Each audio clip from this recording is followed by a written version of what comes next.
Hey friends, welcome to Bokeh, a podcast exploring the ever-blurring lines between the personal and business lives of professional photographers. This is your host, Nathan Holritz, and I'm happy that you can join me today in connecting with photographers and entrepreneurs as we discuss photography, business, and, that sometimes messy thing that we call life. This podcast, it's brought to you by Photographers Edit, custom image editing for the wedding and portrait photographer.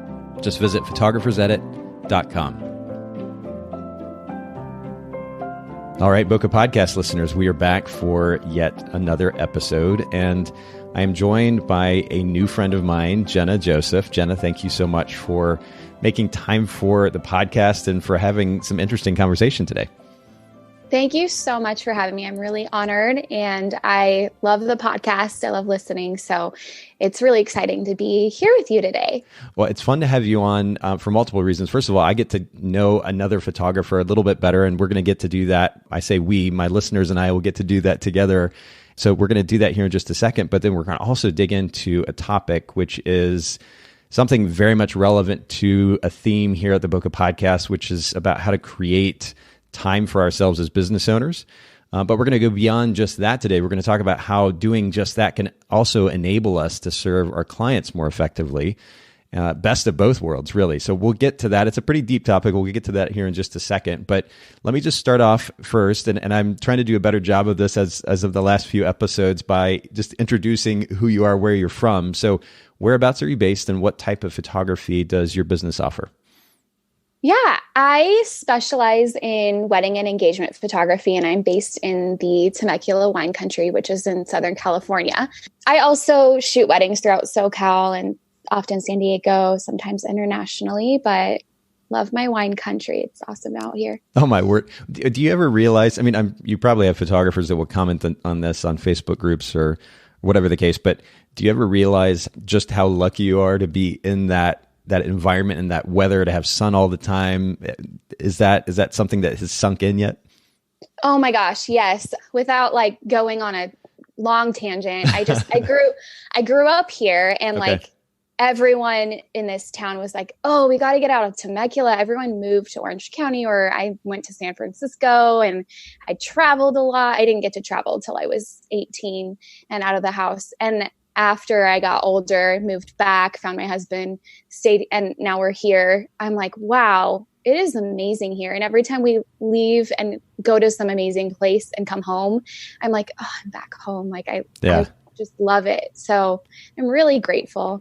Well, and I've commented about this before on the podcast, but you all truly have a different quality of light in that part of the country too. I'm in Tennessee, Chattanooga, and as much as I love it here, when I was photographing weddings, the light was, so much of the time was terrible, especially midday. The midday light here compared to midday light in the area that you're living in is just, it's a different world.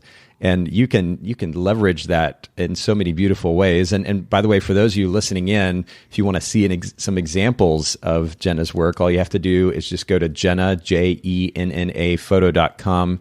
And if you go to Instagram, it's going to be Jenna_photo on Instagram. We'll link to both of those in the show notes. But yeah, count yourself lucky. And it sounds like you already do. But let's talk about your photography business's brand position. And this is particularly relevant to our conversation just now, because you are in an area of the country where there are a lot of wedding photographers. How do you go about setting yourself apart from those wedding photographers? What is your photography business's brand position? Yeah, well, I always tell my clients this, or potential clients, when I get on the phone with them for the first time. And that's that my mission as a wedding photographer is to create such a comfortable and stress-free experience that authentically joyful imagery is a natural byproduct. So the way I explain that to brides and grooms is, I just want you guys to have fun at your wedding. And it's so easy, and common for people to think about weddings as really stressful days, but that impacts your photos so much. It's kind of comes through in photos sometimes, or, as an artist, it's so hard for me to create in very stressful conditions too. So I just love setting up that really enjoyable, stress-free experience. And so I kind of tell them how I do that, but that really sets me apart, and the ways and the processes and systems that I have on the back end to make it feel more relational and comfortable and easy on the wedding day. So that's kind of, I think, what sets me apart. Well, and I like how you explained the way that you communicate this or get this across to a potential client. I mean, I felt like I was on the phone with you as you were explaining it, and it felt very genuine. You mentioned there are different ways that you do this on the back end, and I know this could be a whole different podcast episode, but just very briefly, what is just one thing, if you were to pick something that makes a big difference in enabling you to help the client relax? Because it truly does translate to more emotional, more authentic, more genuine imagery. What is something that you do that has enabled that? Yeah. So I explain it more in detail to clients, but since we're all photographers here, I can sum it up really quickly. Sure. So two big things, relationship building and timeline. So I just make sure I have touch points that I can very just naturally get to know them during touch points in my workflow. And then I build a timeline with them from the moment that they inquire as a sample. So they know way ahead of time, like how much time I need for things. And they're on board with it way before they get timelines from other people. That helps so profoundly. And then I bring a third person with me who isn't shooting, and they just make a world of a difference because I'm not running around grabbing grandma or safety pins or whatnot. So, yeah. That really does make a big difference when you have to both capture the image and also be essentially an additional wedding coordinator, trying to get everybody rounded up for the sake of the picture. It really can create some stress and some chaos. So, but when you talk about the timeline and communicating that ahead of time, you're talking specifically about the timeline for photography, correct? Yes, just photography. So I stay in my own lane. I try not to get too involved with anything else. Sure. But how do you then collaborate with a wedding coordinator on that timeline after the fact? Is it via email? Are you sharing Word docs? Like, what does that process look like? Yeah, great question. So everyone, hires their wedding planner at a different point or has sometimes they just have the venue or sometimes they have a full planner. So that kind of looks differently for each couple. I ask them when they are first inquiring with me if they have a wedding planner. And if that's the case, then I'll immediately get their information when they book with me and send it over and be like, hi, I'm Jenna. I'm going to be working with you. I'm so excited. I want to do a great job for you with timing and stay on time. I know that affects you. So here's an idea of what I talked about with the clients. And we always go over a final details meeting around the 2-month mark and obviously make updates after they plan the wedding. But this is kind of a rough draft. Does this work for you? And I have gotten raving reviews from planners for it. They're like, oh my gosh, thank you so much. This is amazing. Really? Just in the fact that you took that proactive initiative to reach out to them? Yeah. And also I want to work as a team. I care so much about the vendors having a good relationship with me and working relationship. So how can I support you as a wedding planner? And does this work? And they appreciate that kind of initiative, I guess. That's cool. Yeah. That effort at collaboration really, it can make all the difference in the world, I think, not just for the client's experience. I mean, you talked about that already, creating a more relaxing environment for the client, but then also for the vendors involved too, because I know, and you know what it's like to go to a wedding and work with, whether it's another, maybe it's a videographer or coordinator or anybody involved in that wedding, a vendor involved in that wedding that carries a chip on their shoulder, a bit of an ego around, and having to kind of work despite that with those people, that can be really tough. If you go into it with the air of, hey, I want to help you, I want to work together, I am your friend, from the get-go, I'm sure that makes all the difference in the world. Oh, yeah, totally. Especially when you meet them for the first time at the wedding and you've already emailed with them and given them that vibe, I'm here to be on the team with you. Yes.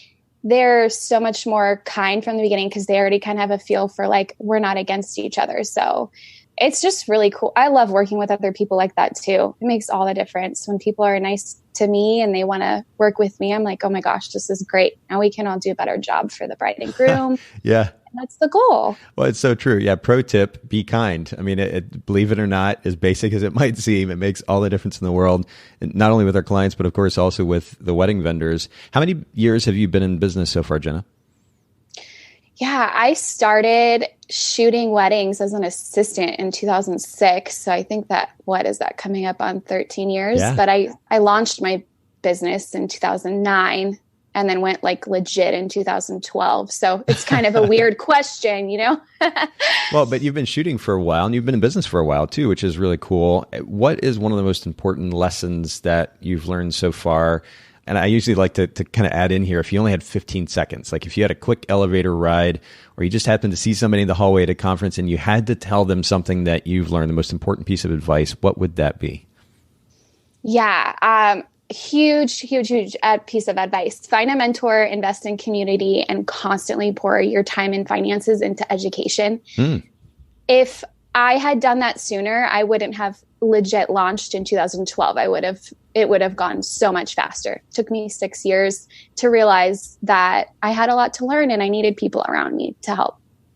And that made all the difference. And what would you say kept you from doing that sooner?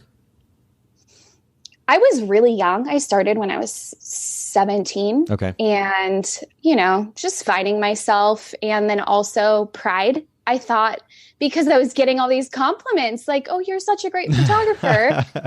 Just hilarious. You look back on your work and you're like, gosh, what was I thinking? But pride, it's like when you're doing really good and continuing to grow, you think like everything's great. And when you realize you have so much to learn, and you're just constantly building into that. And even now I'm like, the more I learn, the more I'm like, I have a lot to learn. So humility has really made a big impact on my growth. 100%. Yeah, we have to. And I say this, I raise my hand here too. We have to set ego aside. Whatever form of business we run, whatever stage we are in our career, we have to set ego aside. We have to keep an open mind. There's always something to learn or to at least improve on. And so I think that's a great piece of advice. Time. Talk to me about time. I know that you're married and you've got a little one on the way too, correct? Yeah, crazy. It's maybe a month away. No way. Well, seriously, congratulations. That is exciting. I have a 17 and a 14-year-old, and there are parts of me that's like, man, to have an opportunity to do that again. I mean, it's going to be a lot of work, no question, but it's going to be amazing, and just soak it up. I'm very, very happy for you and your husband, but time is a big deal when it comes to trying to run a business, and then you have a family, and of course, a little one on the way. Is there something that you do now and that you could maybe even foresee doing in the future there with a new one to create a little bit more space to have time outside of work? Is there something that you do in your day-to-day workflow that helps with that? Yeah. So I could give you like multiple things that help me with this. And a lot of people say schedule your time for yourself first, which I agree with. But since we hear that a lot, I will talk more about learning your limits. I feel like for me, and what I notice when I talk with friends is we can easily overbook ourselves. And then even when we do schedule things with other people or for ourselves, it's like impossible because we have deadlines. We just have so much going on. So being constantly aware of anytime I feel like I am just drowning, I think to myself, how could I have scheduled myself differently this month or this week or this year? Most of the time, like I can't really see the payoff of that since I'm in the wedding industry for a year because we schedule a year out, but it's really paid off over the years, constantly thinking what has been a good number of weddings per month for me or a good number of shoots per week. Now I'm seeing the payoff and it's helping me to commit to my time that I've scheduled for myself and my family. That's really cool, though. And it's such a great point. It reminds me, actually, we've been doing this podcast now for, it's coming up on 3 years, I think in August, and 270 episodes or interviews or so that I've done. But during that, there have been periods of time, particularly as of late, where I've done a lot of interviews, and we're putting out 3 episodes a week at the moment. And I became conscientious of the fact that, you know what, if I overdo it, it's not that I can't handle 2, 3, or 4 interviews a week, and I enjoy it, but it can begin to affect the way that I approach the conversation. You and I had a conversation before I hit the record button here, just to kind of break the fourth wall for everyone listening in. As much as I will send an outline to all of our guests that come on the show, the last thing I want is for the conversation to go robotic.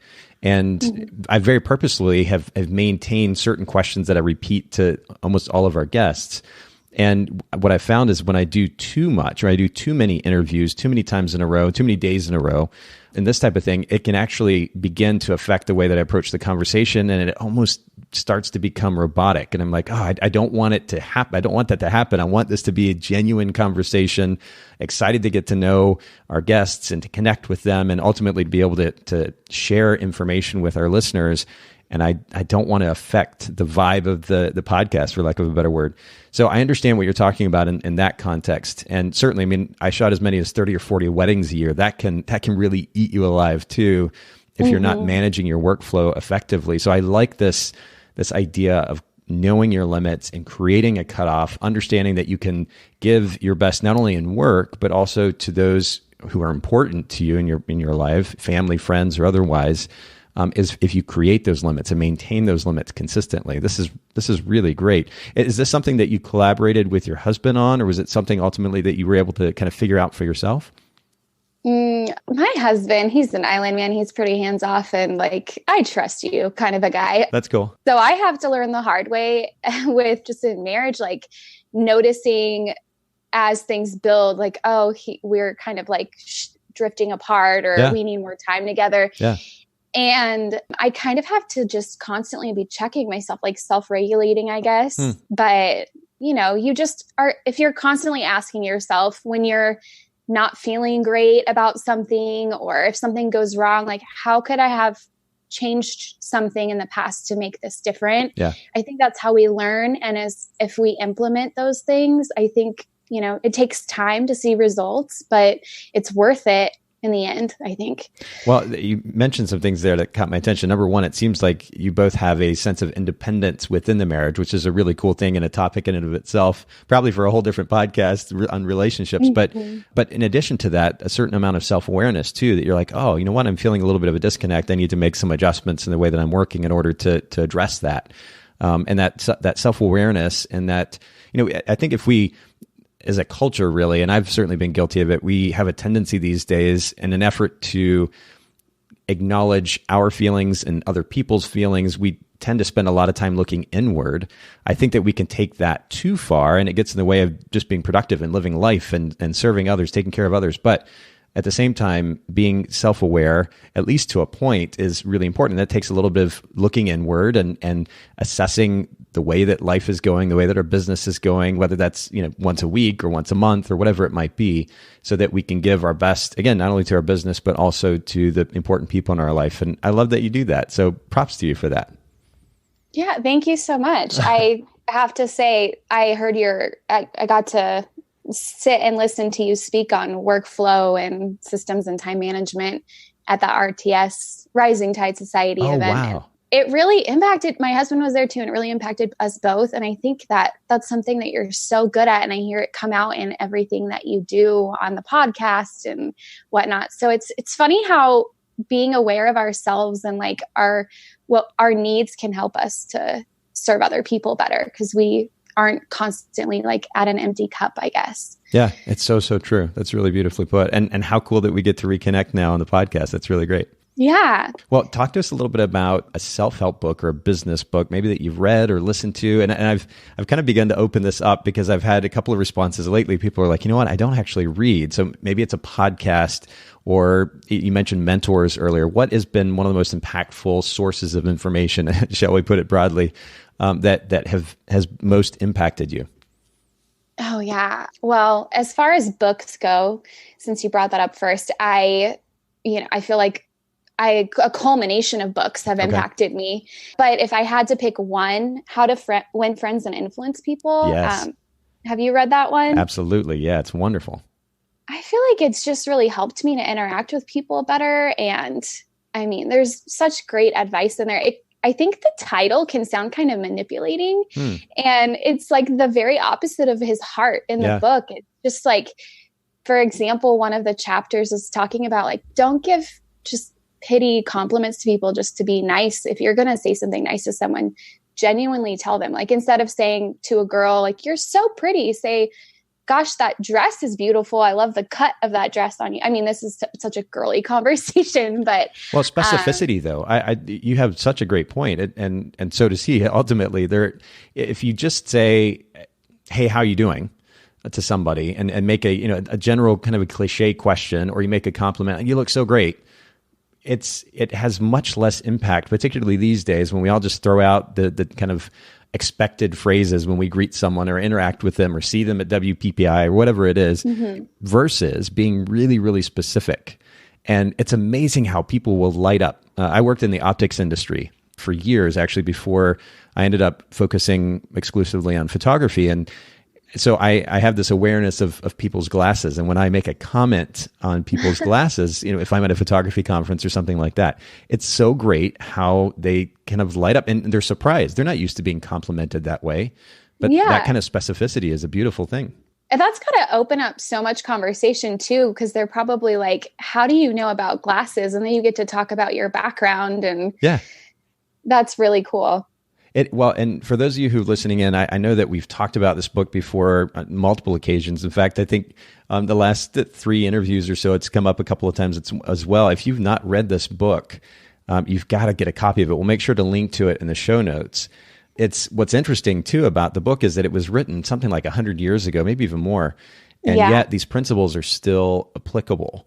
And so, definitely check it out. For those of you listening in, we'll link to this in the show notes. If you go to Bokeh, Bokeh podcast.com, all the resources and links from today's episode and show notes, timestamps to go along with the show notes. It's a lot of wonderful detail that Haley puts together there. Check it out at bokehpodcast.com. Talk to us a little bit about the most unusual item in your camera bag. And this doesn't have to be a lens or camera.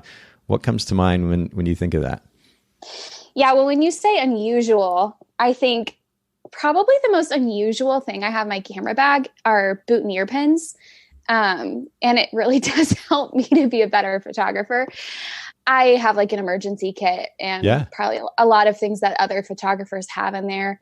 But, I'm a problem solver. So I know you've shot a ton of weddings. And do you ever get kind of like, you're always having to adjust the boutonniere because it's falling or I don't know. In my case, I never learned how to actually put a boutonniere on. It was just so ridiculous. If I was a photographer now, that would have to be one of the first things that I'd go and do is how to learn how to effectively put one on. But it could be nightmarish. Well, yeah. So, the boutonniere thing just became a problem. It's like we'd go to shoot groomsmen boutonnieres and then, the florist would say it's the planner's job to put them on or vice versa or whatever. And I was like, and we'd have to stop taking pictures to put them on because my philosophy is like the bride spent like $200 on them. I need to put them on before portraits. So it just like hold up the timeline, which goes against my like, let's have a stress-free day and just keep it going. Yep. And then when we'd only have one boutonniere pin, that was like the worst because I always say like the best florists give you 2 boutonniere pins for the boutonnieres because when you only have one, that's why they're always like falling crooked unless you're like a pro boutonniere pinner and we're photographers. So I always just keep extra pins in there. And if you have a second boutonniere pin and you can pin like one on the top and one on the bottom behind the lapel, like the little collar of the tuxedo or suit. It just makes it super easy and quick. And my second photographers can make sure the boots are on before first look and we don't have to wait for that anymore. And it's really easy. So it's random, but it's helpful. So, I'm sure. Well, and I can imagine like the amount of time that I've stood around, ultimately probably still photographing, but that I've stood around waiting for boutonnieres to be pinned. And 10 plus years of shooting weddings is probably pretty ridiculous if you were to add it all up. But little things like that, first of all, awareness again, in this case, awareness of what the client needs. And secondly, preparation for that. And then ultimately just wanting to take care of them for the sake of minimizing stress, as you point out, and making their day easier, helping them relax. I think it's really great. And if you have to wait 5 minutes or 10 minutes for the coordinator to get there, or the florist to get there, or somebody else to come in and pin those on, that's a delay that can potentially add more stress to the day. So it seems like a simple thing, but I think it's a great idea. Keep those extra pins in your bag and be ready. That's really great advice. Let's talk about boundaries. And this is, again, it's a reflection of a theme here at the podcast, which is ultimately how we can go about largely creating boundaries for the sake of having more time in our lives. But I'd love to get your take. And you mentioned, you kind of alluded to the way that you do this briefly earlier. We're going to get into this really deep here. Talk about boundaries and more specifically in the context of ultimately enabling us to serve our clients better. Some photographers might think, well, if I'm creating cutoffs, then it limits my ability to be able to interact with clients. It's going to hurt the experience. I think you would argue otherwise. But let's first of all kind of define what boundaries even means. What does it mean in the context of a photography business? Yeah. Well, to answer that, I feel like just defining boundaries in general is so important because I think it's very relational and we have such relational jobs. So kind of setting that foundation up first, I would define boundaries as, for me, the way that I've learned it is just really an expression and protection of our values, our beliefs, our self-care. And when we think about those things in advance, it can result in less burnout and more consistent care for others. And people know what to expect of us and can rely on us. So that really benefits our client experience, I think. Well, and if you don't mind me jumping in here, there's something interesting that you pointed out, and I don't know that we've ever approached the conversation this way before when it comes to ultimately having a life as photographers, right? And you pointed out the significance of values, being aware of values. If we don't know what our values are, if we don't ultimately know what we're trying to accomplish with our life and then ultimately our business or beyond that, our business, then creating boundaries doesn't even make sense. We don't know where to create a cutoff because we don't have a kind of a structure within which to create those boundaries, right? Absolutely. I mean, Brene Brown is, I don't know if, I'm sure a lot of people know who Brene Brown is. She's amazing, but she talks about boundaries a lot and she defines them as what's okay and what's not okay with me. And if you don't know what is okay with you and what's not okay with you, then you can't express that to other people and set those expectations and boundaries up. Yep.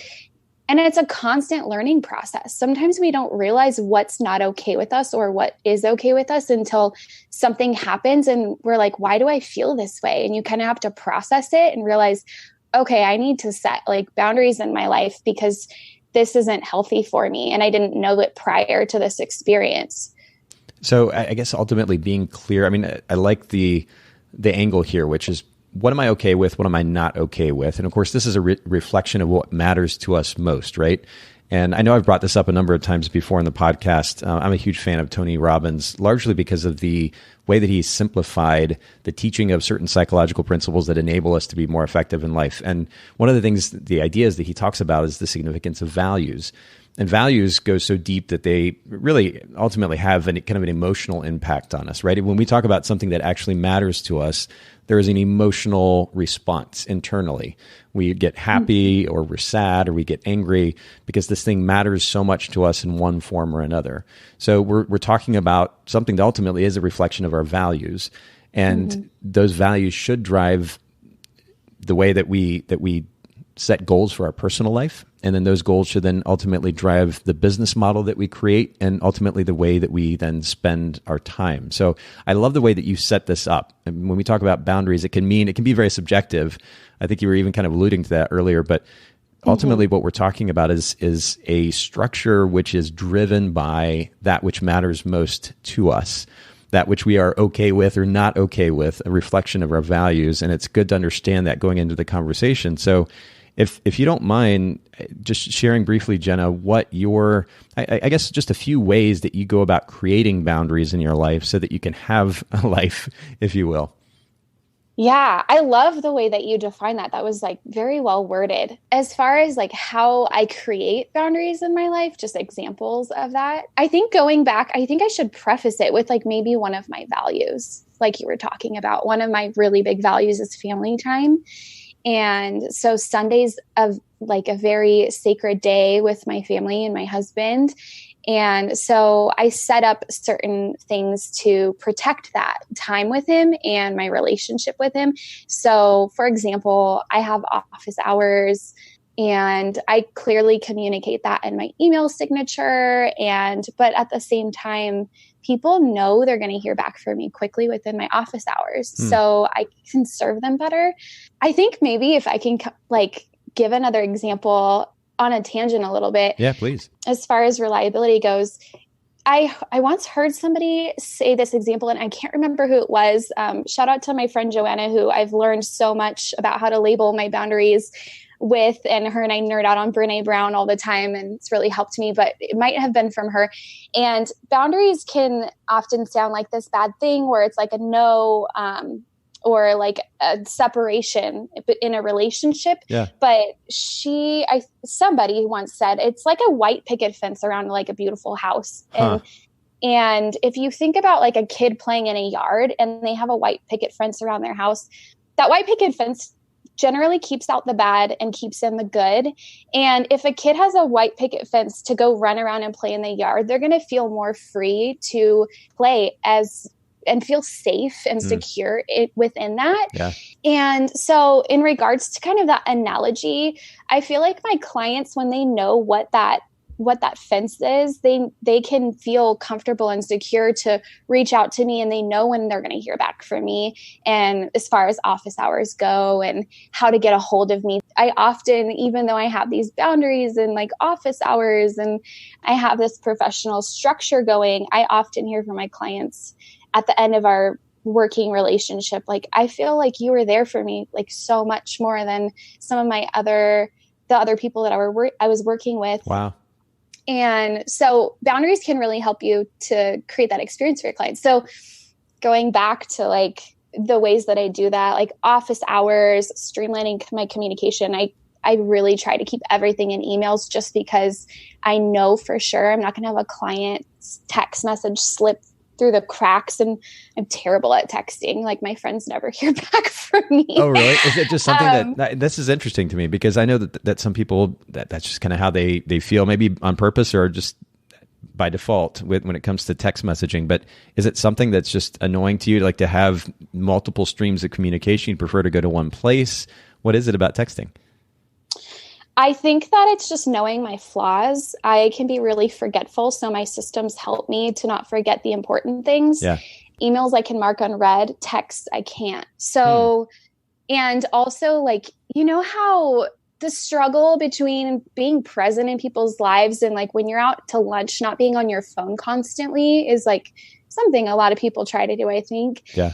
And the more that I get better at that, the worse I get with remembering to go back to a text when it comes through, when I'm not able to answer it. Or if I'm at a wedding and I get a text, I always forget whatever text came through when I'm at a wedding, because I'm so involved mentally with that wedding. Yeah.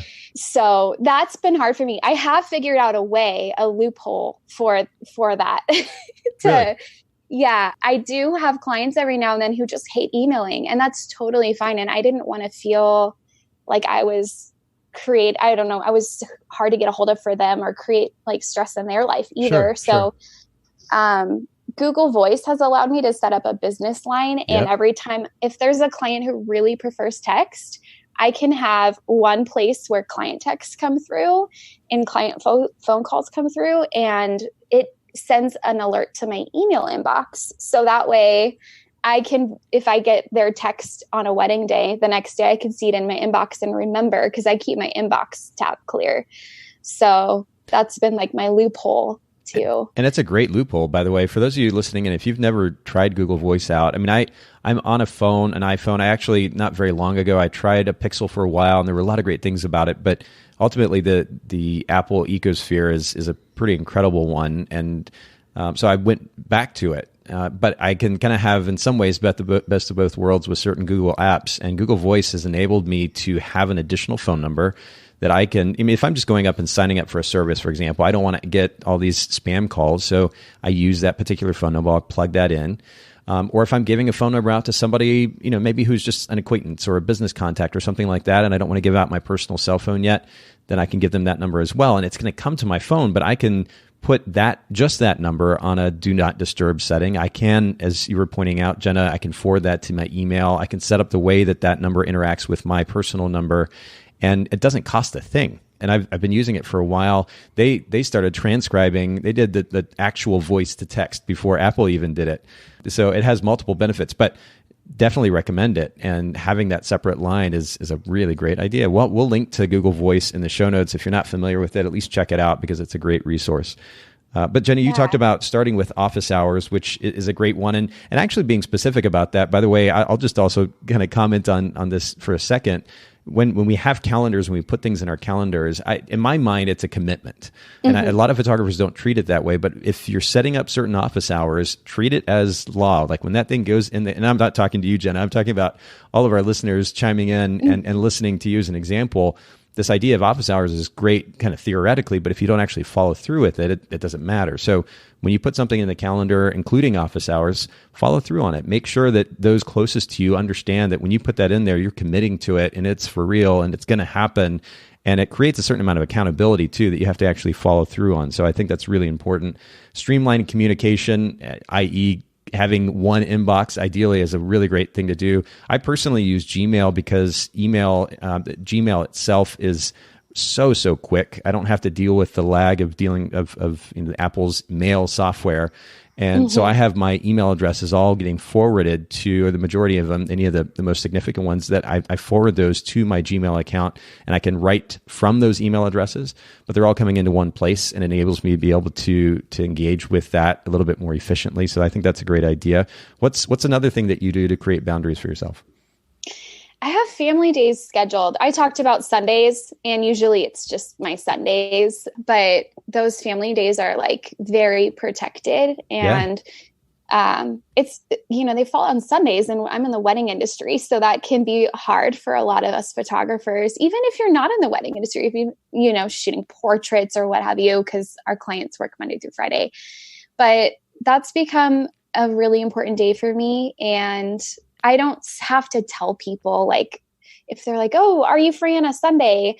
I won't say, no, I'm with my family, or no, that's my day off. I don't have to get there with them in that kind of communication. I can just say, actually, I don't have that day available, but here are days I do have available. And I send them all of the Saturdays I have open, or weeknights. That's, and we used to do this when my kids were younger.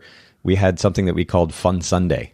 And that was the family day. It was the day that my kids, and speaking of creating expectations, it was the day that my kids knew that computers didn't come open. 99.9% of the time, computers didn't come open. That was before phones were as big of a thing. So they knew that work gets set aside, and we're going to likely go out and do something fun. We're going to go to the kids museum, or go to the aquarium, or go do something together.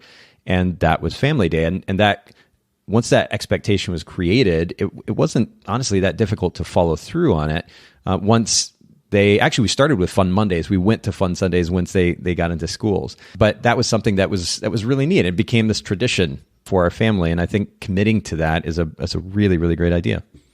That's so cool. I remember you talking about that on one of your podcasts, I think. And I think it was when you were talking about Fun Mondays, maybe. Yeah. But I was like, that is awesome. It's so fun to look back at the pictures too. I mean, my kids, they're both of them actually. My son is 6 foot now, I think. He's 17, and then my daughter is 14, but she's 5'11", maybe even closer to 6 foot now.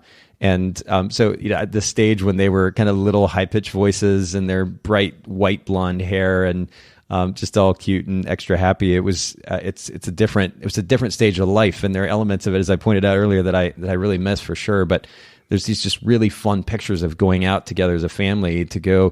In Chattanooga, we've got actually one of the biggest, if not the biggest, freshwater aquarium in the country. And so we had a membership, and we would go to the aquarium, and it was something fun that we could do over and over and over again, and it'd still be enjoyable. Or we go to the children's museum, go to the park, or whatever it might be. But it was something that they could look forward to. It helped us prioritize family by committing to that. And it was just a good thing all around. So I think that's a great way to go. So setting up office hours is a great thing. Streamlining communication. There's so many different ways we could do that. It could be a podcast or two in and of itself. Yeah. Family days. Do you have any others that you want to add to that? Yeah, can kind of sound off topic, but I feel like it is really all encompassing with this. And it's just contracts and communication, and the contracts that we have with our clients, and making sure things are clearly communicated from the very beginning of the relationship helps everything from then on. Yes. So it eliminates a lot of the, when can I get my photos questions? And you get a text message and you're like stressed out because you're like, I have so many things to edit. Why are they asking me? I already told them, and can I have the raw files, or why are you posting these photos online, or, any of those kind of issues you see pop up on photographer forums and problems and whatnot. I think it's all about like communicating that stuff prior at the very beginning of the relationship, and making sure it's clearly communicated and understood.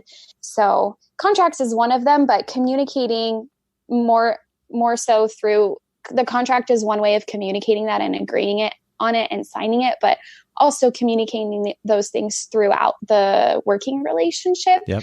People, they sign so many contracts when they're getting married.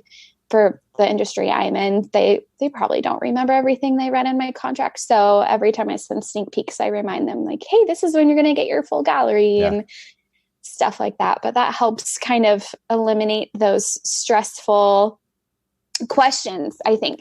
100%. Well, it all comes back to managing expectations, right? I mean, if you're proactive in communicating with them all along the way, letting them know how this process works, as long as you're consistent in that and you're, again, proactive. And I know you use that word a lot here on the podcast, but it's taking the initiative, thinking ahead, thinking big picture, and understanding the potential issues that can come up, as you were pointing out, Jenna, and alleviating those possibilities by just from the get-go, clearly and consistently and concisely communicating and making sure they understand how this whole process works. And that's a really, really important element of not only running a good business, but ultimately helping minimize stress.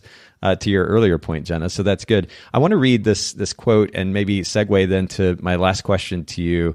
This is something that you said to me via email. You said, I think boundaries, and you actually alluded to this earlier, but you said, I think boundaries can sound like a bad word sometimes if we are the kind of people who really want to love and serve our clients. And by the way, I love that you use the word serve. I don't think we use that word enough in our culture. Coming from a conservative background myself, I know that can have certain connotations. And I think that we can set those connotations aside and just focus on the idea that we're taking care of somebody else, focusing on making them feel good. And I think it's a really positive thing. But back to your quote, you said, I think boundaries can sound like a bad word sometimes if we are the kind of people who really want to love and serve our clients above and beyond their expectations. But I love talking about how this can actually benefit our client experience, create longevity in our business, protect our personal relationships, and benefit our personal and mental health. These are some really, speaking of being clear and concise, really clear and concise benefits of creating boundaries.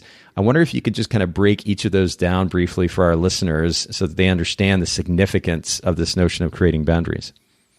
Yeah, I know the personal mental health thing was the last point, but I want to say from the beginning, I'm really excited to dive into that towards the end because it's such a hot topic in our industry. But as we move into that, just as far as benefiting our client experience, I think, we kind of talked about it a little bit today, clarifying expectations and increasing that feeling of reliability. But when you set up those expectations with your client, like, this is how you can get a hold of me and when you can get a hold of me. And then you follow through with that.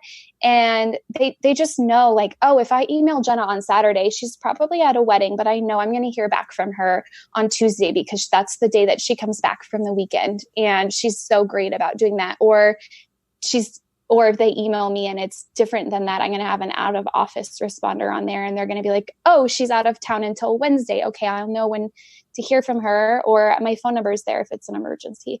So they feel more like they know what to expect from me. And I think that really enhances the client experience and trust, and just like not worrying about, is Jenna going to show up to my wedding because I haven't heard back from her in an email for a week or two. Yeah. So I think that it just really helps with consistency and trust. Yeah, there's something that we don't think about enough as photographers. For those of you who kind of struggle with the unknown, I mean, this is something that it's something I have to work on internally, kind of setting aside the anxiety that I let myself feel sometimes about the unknown, right? It's easy to worry about that. But when it comes to creating the best possible client experience, to our earlier conversation, proactively communicating and managing expectations, that can really help alleviate the potential anxiety of, I don't know what's going on. I don't know if, like you said, Jenna, I don't know if she's going to be there. And when she does get there, what's going to happen? And then what's going to happen after she shoots that wedding? I mean, she's just going to go away, or the picture is going to still be there? How am I going to see them? When do I get to see them the first time? And, the questions can go on and on and on. And they just spent likely thousands of dollars with you.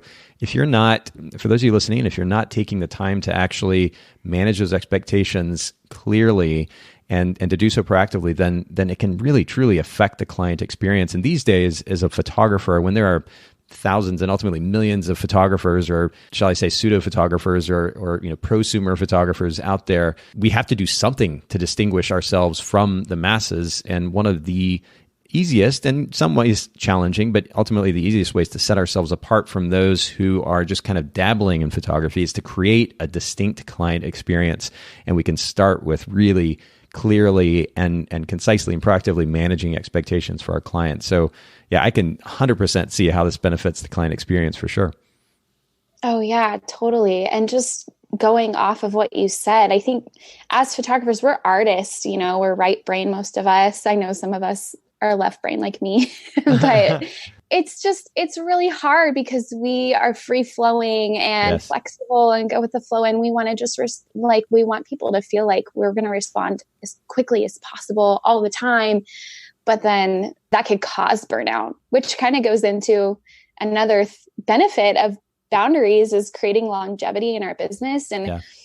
I'm such a yes girl. Like I love saying yes to people and I want to say yes all the time and I want to make people happy. So having boundaries and saying no is really, really could be really hard. It's taken me a lot of time to shift my perspective and realize I could say yes more with having boundaries, but it prevents burnout. It really does, because we're able to take care of ourselves and able to kind of prevent all of those really tricky situations. I mean, nothing's foolproof. We're not perfect, but it really helps.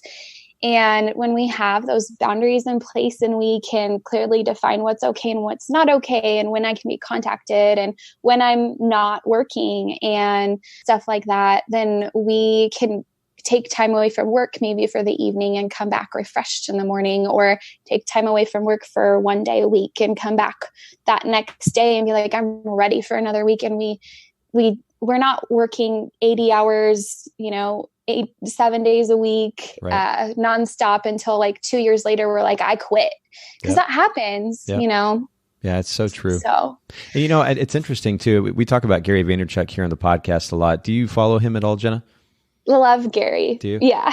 Well, and I've learned so much from him too. He's definitely inspirational. And, again, what I love, very similar to Tony, what I love about Gary is that many would probably say he's so repetitive. He says the same thing all the time, and he does. And you can literally turn off, his podcast or his social media accounts for a few weeks or even a few months, and then just come back to it later if you want to. He's very consistent in his message. But one of the things that I heard recently that was kind of clarified is, as much as he talks about the significance of quote, hustling, he also prioritizes quite a bit sleep and time with his family on the weekends, getting away from work.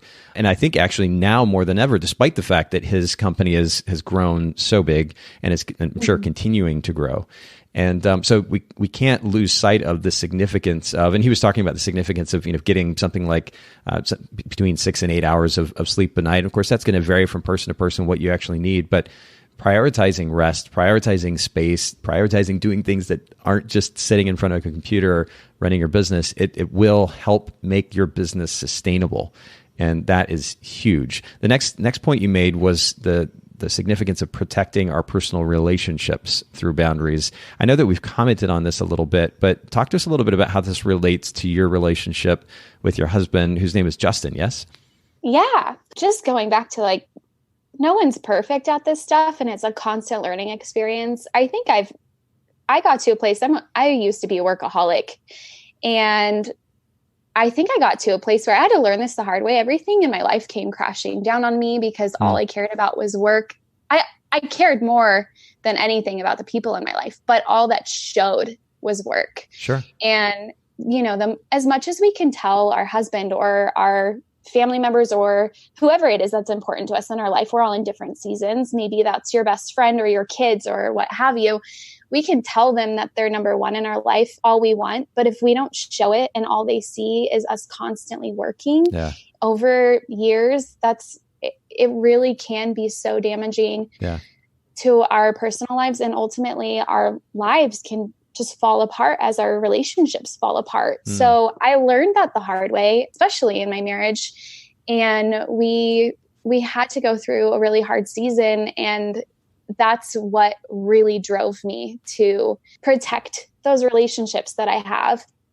So one of the things that I do is I mentioned blocks of time or Sundays. I mentioned that a lot. Something else is I never communicate with anyone work related when I'm on a date with my husband. It's really important to me. If I see an email pop up on my phone when I'm with him, or if I see a phone call come through, what have you, I don't respond to that until afterwards. It can wait an hour, in my opinion. So, obviously, if there's an emergency, usually people don't call me unless there's an emergency, and I don't really have work emergencies. So, yeah. Well, and we create emergencies in our head sometimes, right? Like we make it more significant than it needs to be. I'm still guilty of this. It's funny. I mean, as much as I talk about this, I even just very recently, how easy it is for me to create this thing and build it up in my head just because I'm focusing on it. And the reality is it's probably not the issue that I'm building it up to be. And yet we give it that significance and we're like, oh, I have to answer it or I have to respond. And you probably don't. Oh my gosh, I relate to that so much. And that goes with the anxiety thing. Yeah. It's like, yeah. Or if you get an email and you're kind of irritated, like, why is this person asking me this? I thought we were on the same page or something. And then you want to like fix it right away. And it's like, okay, take a deep breath, Jenna. Right. This can wait till morning and still be resolved, 100%. Yeah. That has been a hard lesson for me. Unfortunately, I have a very patient team that I've had the opportunity to work with at Photographers Edit who have kind of stuck with me as I've grown up over the last 11 years, despite my tendency to do even just that very thing that you described, Jenna, which is to very quickly respond to an email in a scenario where emotions might be kind of high, or at least mine might be, and it's really not the time to be responding in that moment. So yeah, I think this is a good reminder for all of us. These things that we make really, really important in the moment. In most cases, I understand there's always exceptions, but in most cases, they can wait. They can wait, especially for the sake of our relationships, whether it's a date or you're sitting having a conversation with your kid or you're spending time with your friend or your mom's in town or whatever it might be. They can wait. Make time for relationships, because you're right. It's one thing to say it. It's another thing to do it. And as much as I talk about the significance of relationships and time in the podcast, this is something that is still for me front and center, because I do, especially as a single dad, I feel this level of responsibility that is quite significant. And, the amount of time that I need to make sure I'm giving to work in order to ultimately not just make a living but ultimately to kind of plan for the long run, if you will, the bigger picture, thinking about the long term. My kids won't be at home much longer, but I want to make sure that I'm creating not only a stable and comfortable home for them, but ultimately making sure that I can take care of them very easily, and then even provide some of the extra fun things for them. We like to usually travel with them at one kind of big trip, if you will, a year, and then this year actually I'm taking my daughter here very soon to go see Hamilton in Chicago. And then I'm going to take my son out to San Francisco. And so making sure that I have the wherewithal to be able to, or the means to be able to do these things. But of course, the irony is that if we set these big goals and they're ultimately getting in the way of us just being present to have a conversation for 20 minutes, then it's kind of defeating the purpose. So finding a good balance in there is really important. And I'm really glad that you bring that up. Yeah, that's you're so good at that. I can just tell, because it comes out, like I said, in everything you talk about, and you talk about your kids a lot, and it's really cool and admirable.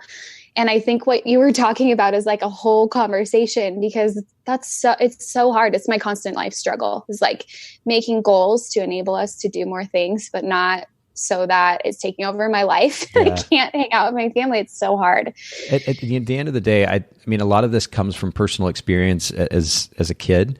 And I wanted to, honestly, a lot of Photographers Edit, even the reason that I started it is tied back to that. But I wanted more time with my family. And yet, as much as I talk about that, it still is a struggle. So to your point again, Jenna, and I think this is such a poignant one, if we're going to talk about it, let's actually follow through on it. And so, whether it's a calendar, a schedule, or even something as simple as I'm setting my phone aside while we're out together tonight, make sure, for those of you listening, that you're following through on that, and that your word actually means something in that regard, and that you're prioritizing that time with the important people in your life. The last benefit that you mentioned, Jenna, is our personal and mental health, our personal well-being ultimately. And I'd love to get your thoughts on that. Yeah. Well, like I said, I feel like, self-care is a big topic right now on, Instagram, and in my world anyways, I hear people talking about it a lot. And there's this like quote on Instagram I see every so often: self-care isn't selfish. And I think self-care is so important, and self-respect, and knowing our self-worth, and taking care of ourselves, and filling up our cup first so that we can fill up other cups. And with that, I also, when I see that, I think self-care isn't selfish. I think it depends, because sometimes when we try to go and fill everyone else's cup before we fill our own, and then we're just suffocating and we're desperate, and we get, the pendulum can swing so much the other way that we just become very like, I need to do this for myself. I need to go on vacation spontaneously for a week and like take care of myself because I'm so empty now. So I think that just taking care of those things on a consistent basis can really, really help us with our mental health and our just personal lives in a way that we can be more consistent and still be filling up other cups. But as far as like mental health goes, that's such a huge conversation as well. And yeah, it's something that's really near and dear to my heart. I had my own struggles, and I think that, again, just having that time and space to unplug and know that people are aware that I'm going to get back to them the next business day, it's really helpful because, you know, those situations, like you said, where we get anxious, or maybe we're going through like depression or, you know, a seasonal depression, or something's really hitting us in an emotional spot, we don't respond as well to things. And sometimes just taking time away from work, but knowing that we're allowed to, because we've already set those expectations, can really help us to just heal, or, you know, go for a walk, or have that flexibility to like pour back into ourselves, or take a breather and then come back with a little bit more clarity or what have you. I think that deep breath was quite poignant considering the conversation. Yeah. No, this is an interesting conversation. And I just to kind of be a little bit transparent here, I struggle with this because I'm torn. I've had my own issues. I mean, you know, all the kind of hot words out there right now, depression and anxiety and mental health issues. And I mean, the list goes on. It's self-care. You were talking about self-care earlier. I went through actually a very dark spot, a particularly dark spot, not long after my ex and I split. This is years ago. And there was a lot of personal growth that needed to happen. And yet in fact, I went inward and kind of withdrew from the industry, and that affected my business certainly. And it affected my personal life, I guess, in some ways as well. But I understand what it's like to be in a dark space mentally, emotionally. So I don't want to minimize that, but then I struggle too, Jenna, because there is, you know, we have it made in first world culture. And so I see all of this conversation about taking care of ourselves, and I'm like, yeah, but there are people out there who barely have enough food to eat or water to drink, and yet we're on Facebook typing away about self-care. And I know that's kind of an extreme comparison, but I think perspective is really important too, especially when it comes to, in fact, we talked about Gary earlier. He talks about what drives him. And I think the key component of his drive, he says, is gratitude. And gratitude is driven by perspective. And he talks about his perspective and why he's ultimately so thankful. And I do think that there could be, I mean, speaking of balance, there could be maybe a little bit more balance in the direction of gratitude, understanding the significance of what we have and letting that drive our mental, emotional health a little bit more. Now, everybody's situation is going to be different. And again, I don't mean to minimize the significance of this issue because I've had my own struggles with it and still to an extent working through some of these things. But that's where my struggle lies, is I'm like, you know what? I understand. I get it because I've experienced it. I've lived it. But simultaneously, I know that we've got it made in first world American culture. And there's a part of me that's like, I need to step beyond this, like feeling sorry for myself or feeling down today because it's cloudy outside, or, you know, because I spent an extra 3 hours working yesterday, I'm a little bit tired. And I get the significance of rest and taking time for myself and giving myself some space so that I can function better as a business owner, as a human being. And yet there's part of me that's like, suck it up, get over it, move on. And so I don't know what the balance is. And of course, balance is a funny word because it's ultimately subjective. It's going to be different for different people. But what are your thoughts on that? Like where is that so-called balance between, like, seriously, we're a full-time photographer for myself, running Photographer's Edit and having the freedom to work on the podcast and ultimately another company now. There's in so many different ways I have it made. And yet I know that I can't overdo it, or as you said earlier, I will burn out. What do you think the balance is there in perspective? Yeah, I mean, I agree with you. That word balance is hard because like I've heard so many people say that they can't stand that word because it is another buzzword, but I think it's more of just like an honoring both sides. Like, how can we honor both sides? And that's not going to look the same in every season of life. And seasons of life are going to change and we're going to go through hard things. Like what you went through was, I'm sure, one of the hardest things. And I've gone through my own. And when we go through seasons like that, I think we have to reassess our limits. And maybe that means changing our office hours, honestly, Yeah. But as far as like, how can we balance it on a day-to-day basis?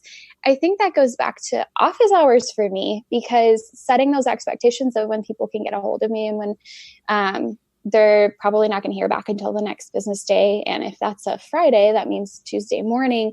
Then I know when I have time for my self-care, if I'm having a hard time in life, that I can say, okay, if I just push through for a couple more hours to get this work done and make sure everybody's taken care of up until, for me, it's 6 o'clock is what works for me. And that can be different for other people. Then once that 6 o'clock hits, I can be like, I'm going to just go lay in bed because I need to lay in bed and take care of myself. Yeah. And nobody can be upset with me because I set those expectations prior. And I didn't know I was going to be feeling depressed or feeling sick or feeling anxious or whatever is going on in my life. But I have those times for me to take care of myself that are preset. And again, we have to change things sometimes. We just have to be like, okay, I'm only working 3 days a week in this season of my life. So my office hours are now Tuesday through Thursday. And I mean, as a business, I think it just really is so different for different people. It's so subjective, and it's really a matter of, or maybe it's bringing on another person in a hard season of life to help us. Yeah, it's a loaded topic. And ironically, it's the last thing that we touch on here at the end, and we could spend hours talking about it. I'm glad that you kind of summed it up, though, by saying it really is different for everyone. And I have to reiterate, I didn't mean to minimize the significance of that topic, because it's a very real thing for me. And I know for so many other people out there, but I'll close by saying, I think it's important to maintain perspective too. Perspective can help us in our mental, emotional well-being. It can make a big, big difference. And I'll just leave that thought. And again, even that will look different for different people. Speaking of boundaries, I actually take my son to work here shortly. So we're gonna finish up our conversation here. But before we do, will you just share both where our listeners can find you, your website and your social media online, just so they can ultimately follow what you're doing, Jenna? Yeah, that's awesome about your son. And I can be found on Instagram mostly, is a great place to hang out. It's at Jenna_photo, and my website's jennaphoto.com. So, by the way, your Instagram feed is beautiful. It has a consistency to it, and yet a variety as well, which is quite lovely. But yeah, definitely we'll link to both your Instagram and your website and our show notes for those of you listening in. Again, take advantage of the show notes, Bokeh podcast.com. And Jenna, I can't thank you enough. This has been a lovely conversation. I didn't really feel like we were recording a conversation at times. It's very, very lovely. Thank you so much for making time for the Bokeh Podcast. Thank you so much for having me. I'm really excited to be here. And thanks to everyone who has hung out with us today. Thanks so much for listening to the Bokeh Podcast today.